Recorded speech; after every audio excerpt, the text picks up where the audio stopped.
changement de décor. Là, on n'est pas du tout chez moi, c'est une chambre d'hôtel au Havre où je suis venue pour le week-end. Et je me rends compte que le concours des Pousses d'Or organisé par les internets, je vous mettrai le lien en bas, se termine le 31. J'aimerais bien y participer vu que ça aide, le but est de promouvoir les femmes, les filles qui créent des vidéos sur YouTube et qui ont moins de 10 000 abonnés. Donc moi j'en ai que 124. Merci aux 124 qui sont déjà là, je ne vous connais pas tous et je suis déjà très étonnée de vous avoir tous réunis sur ma chaîne, sachant que je suis pas très régulière mais j'essaierai de l'être un petit peu plus. Donc voilà, je vais tenter ce concours en faisant une vidéo dans un endroit un peu différent, mais c'est ça aussi YouTube, on peut changer d'endroit. Le but quand même c'est de parler de nos passions, donc on va parler forcément de livres.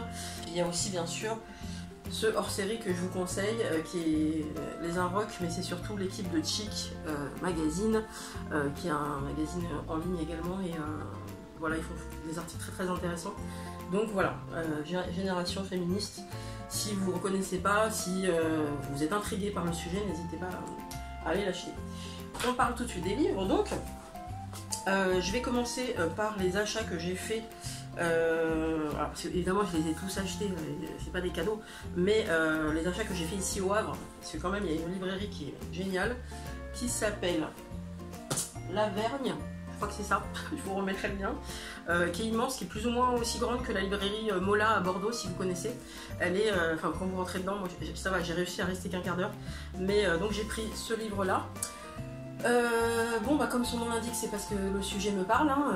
Tinder Surprise pour l'application Tinder. Ceux qui connaissent pas, c'est une application de rencontre où les gens se matchent, et en fait je vous mettrai aussi l'article que j'ai pu faire sur mon blog. Les hommes like tout le monde, donc ça fausse tout de suite le truc, alors que les filles on a tendance, attention, bêtement, hein, à liker seulement les profils qui nous intéressent, parce qu'on est honnête que les garçons ils likent tout le monde en se disant bah comme ça il y en aura au moins une qui va liker et puis je ferai un tri après. Mais j'ai développé tout ça dans mon petit billet d'humeur, vous verrez. Donc là apparemment c'est des rencontres que cette jeune femme a pu faire, et puis bah, voir ce que ça a donné quoi, mais vu que je suis passée par là aussi, ça peut être intéressant, je vous en parlerai. Ensuite, Leila Slimani, qui est la gagnante du concours avec Chanson douce, que je n'ai pas encore lu, mais j'avais lu son précédent roman, un premier roman qui était très hot, très bien écrit. En tout cas, Leila Slimani m'intéresse beaucoup, et là ce sont les articles qu'elle a écrits pour la revue Le 1, et donc il y a plein de sujets différents.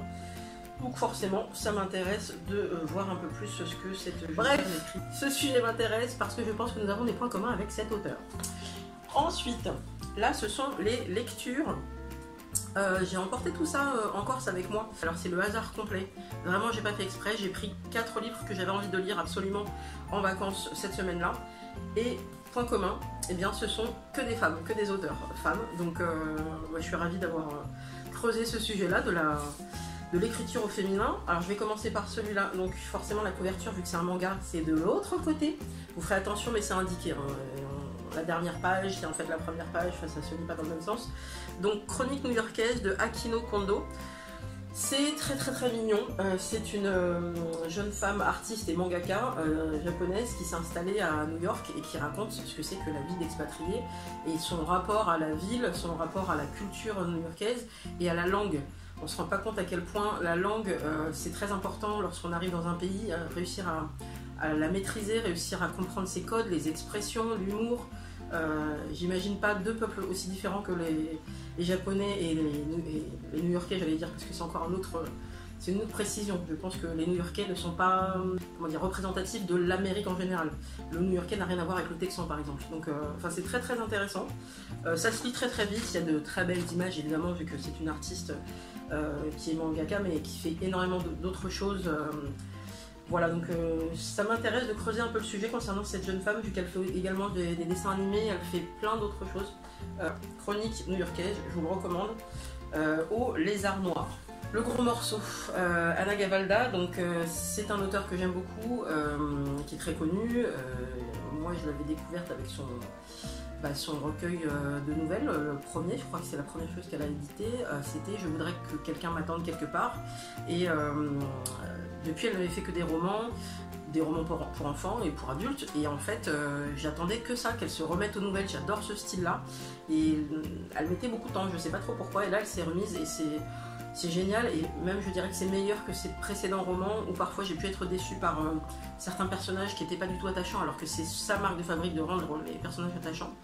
Et là vraiment, Fendre l'armure, c'est toujours des histoires, pas toujours dramatiques, mais où il y a l'histoire du deuil, de l'abandon d'une relation ou d'un vrai deuil, de maladie ou autre. C'est des sujets qui sont parfois graves, parfois un peu plus légers, mais voilà, c'est très touchant, et voilà, j'ai adoré ce recueil et je vous le recommande fortement. Donc il est publié aux éditions Le Dilettante.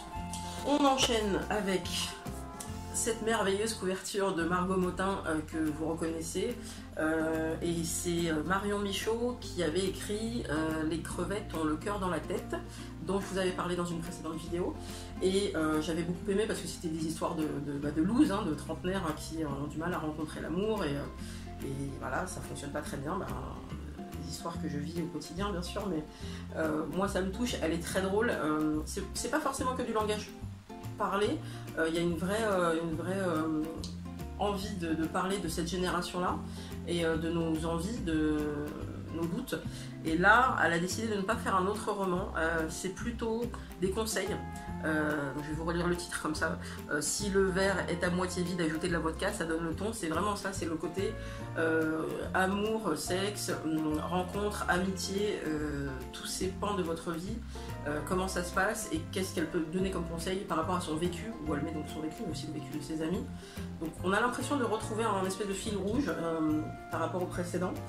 Je finis par Camille Emmanuel. Alors là, c'est quand c'est très rose.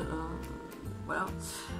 Le titre, donc lettre à celle qui lit mes romans érotiques et qui devrait arrêter tout de suite. Qu'est-ce que c'est qu'un roman érotique? C'est par exemple un roman harlequin, ou les fameux romans tels que 50 nuances de Grey que j'ai jamais lu. Donc ça, c'est ce type de roman là, et parfois c'est un peu la littérature à l'eau de rose, où maintenant il y a un peu plus de scènes un peu plus chaudes, mais tout ça est très codifié, et donc elle a écrit des romans de ce type sous pseudo, et elle raconte un petit peu comment ça marche et comment la sexualité qui est dans ce type de roman n'a rien à voir avec la sexualité, je dirais, des gens au quotidien.